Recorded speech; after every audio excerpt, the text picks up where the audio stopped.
Hey, what's going on, guys? Kevin Yates here, kevinyates.org, and I want to share with you today 5 things that you can do, the 5 fastest ways to eliminate knee pain. So, this is one of those things where, we don't want to be having to resort to things like pain medications. We don't want to definitely don't want to have to be going through surgery. And, if you've been through the ringer with, physical therapy, chiropractic treatments, doctor visits, you've tried different, exercises and, things just aren't working. I know it's easy to get into that mindset that, knee pain is probably something you're going to have to just deal with. And, as you get older, this is kind of what happens. And it really doesn't, right? So there's 5 things, 5 fastest ways I want to share with you to help you eliminate knee pain. So number 1, it's going to be an obvious one. This is not rocket science. And it's not for everybody, but I've seen enough people that it did play a role. So number 1, we're going to talk about losing weight, okay? Kind of simple. Now, it doesn't mean that everybody who has knee pain needs to lose weight. And it also doesn't mean that just by losing weight that it's going to automatically fix knee pain. It does have an effect if you are significantly overweight, So if you're carrying an extra, 20 pounds, 30 pounds plus, it's definitely going to play a role because obviously the more weight you have, the more pressure it adds to the knee joints, okay? Now, it's not to say that just by losing weight it's going to fix things, because there's other issues that I'm going to talk about that if you have them, you can lose weight, right? It might help a little bit, but you still might find that you need to do more, right? It doesn't really fix the whole thing, but it is a step in the right direction. So number 1 is just being mindful. If you're carrying a significant amount of weight on you, if you're more than like 20 pounds over where your body typically is comfortable, then definitely trying to lose some weight can help. Okay, so number 2, we're going to talk about addressing imbalances. Okay, now there's different types of imbalances. Okay, but these are huge. This is what I just mentioned, that you can lose weight, but if you haven't addressed the imbalances in your body, you're still going to find that in most cases, you're going to be bothered by knee pain, okay? So imbalances they could be muscular imbalances where we have certain muscles that are tight, certain muscles that are weak. We have certain muscles that can be overactive, certain muscles that can be underactive. Basically, it imbalances the body, and certain areas of the body, like the knees, take on most of the stress when we're moving, walking, running, squatting, right? Working out, playing sports, doing these things that we do. So these imbalances will increase stress to the knee joints, which increases wear and tear on the joint, the cartilage, the tendon, the ligaments, the muscles, and it ends up with pain and ultimately injuries, okay? So you want to be sure that you are identifying and addressing the imbalances in your body. Now, I will say this, knee pain does not mean that you have an imbalance in your knees. It's very rarely the case. The place where you feel pain is just the sign of, or the area that's taking on the stress. So you've got to be diligent in finding where in the body the imbalances can exist. You can have imbalances up in the shoulder area or the back that can increase stress to the knees. You can have weakness in your core and your hip muscles that increases stress to the knees. And those are just muscular imbalances. There's also nutritional imbalances. I can't tell you how many times I've seen cases of pain, and it's been myself included before, where nutrition played a key role. Because, when we're eating, even foods that we think are so-called healthy, they might not be healthy for us. They can increase inflammation. They can increase things like, food allergies, responses like that. They can weaken the gut, and then, just all kinds of different things happen, and ultimately they can cause pain. So really addressing those imbalances. And then finally, the deepest level of imbalance has to do with mental, emotional imbalances. Now, this is something that, you may not notice or think that anything like that's going on, but let me explain it. This is not pie in the sky, airy fairy stuff. This is very real. And what happens is that the more deeper the emotional issues that we carry with us, and the longer that we carry them, they ultimately will express themselves or show up as physical pain in the body. We carry our emotions.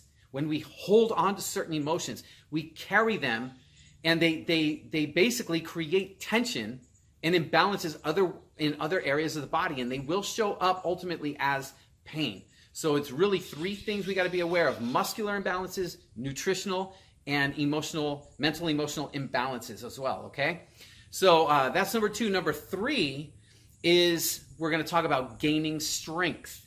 Now, this is an area where a lot of people, especially, if you're dealing with knee pain, you might be really apprehensive because of what you perceive that to mean. Whoa, gaining strength. Wait a minute.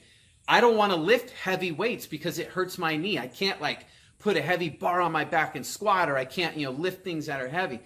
So I'm not just talking about loading up a bar and lifting heavy weights. Really what I'm talking about is building strength in the key muscles that you need, right? So the key muscles, when we talk about earlier, identifying and addressing imbalances, well, there's going to be certain muscles in your body or areas that need to be brought up, that need to become stronger in order to balance out your body, okay? So, and these could be areas like your core muscles. They have to do, or they play a really big role in knee pain. They have to do with, your hip muscles, your glutes, your hamstrings, right? There's different areas here that, and upper body as well, right? That play into knee pain. So it's really just getting them stronger, right? Learning how to make sure you're turning the right muscles on, making them stronger. It doesn't mean you have to load heavy weights. It's just putting an emphasis on there, building those muscles up, and that will lead into the fourth thing, which plays a role also in gaining strength, which is to build some muscle. Okay, so again, if you've got really weak or underdeveloped muscles, right, the glutes, the hamstrings, our core muscles, things like that, then, building a little bit of muscle in there. And it doesn't mean you need to look like a bodybuilder. It's not what I'm talking about. I'm not saying like we just become bodybuilders and work out on machines and things like that. It's really building functional muscle, right? Muscle that's going to help to increase strength, because more muscle will, to a degree, increase strength as well, right? And it also works to help basically protect the body during movement patterns, during sports activities, when you're working out, things like that, okay? So, but, before we focus on, gaining strength and building muscle, we go through kind of the previous one, right? Address the imbalances first. If we're not addressing those imbalances and we try to build strength or muscle on top of that, then that becomes dangerous, because now we're reinforcing imbalances in the body, and we're building strength and muscle in the wrong kind of ways, right? Hopefully that makes sense.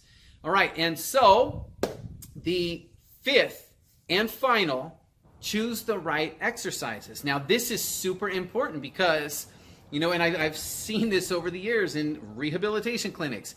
I've seen it with certain personal trainers, right?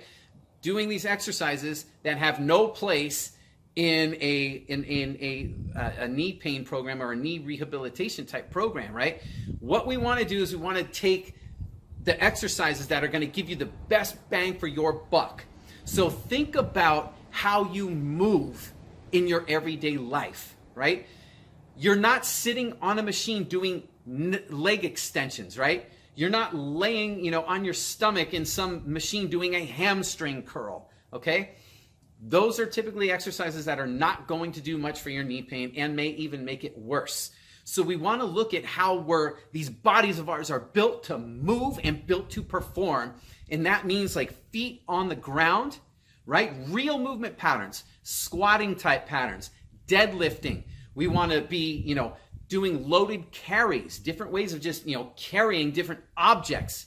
We want to do things like single leg movements, because most of the time we move, very rarely are we just on 2 feet when we're doing things, unless you're lifting something, unless you're sitting down or standing up, right? But really, most of the movements we perform are single leg dominant, right? Walking, running, getting in and out of a car, up and down stairs, right? We're mostly single leg dominant. So definitely looking at things like different variations of lunging, different ways of doing things like step ups, okay? Single leg, even to a degree, some type of balancing type exercises, right?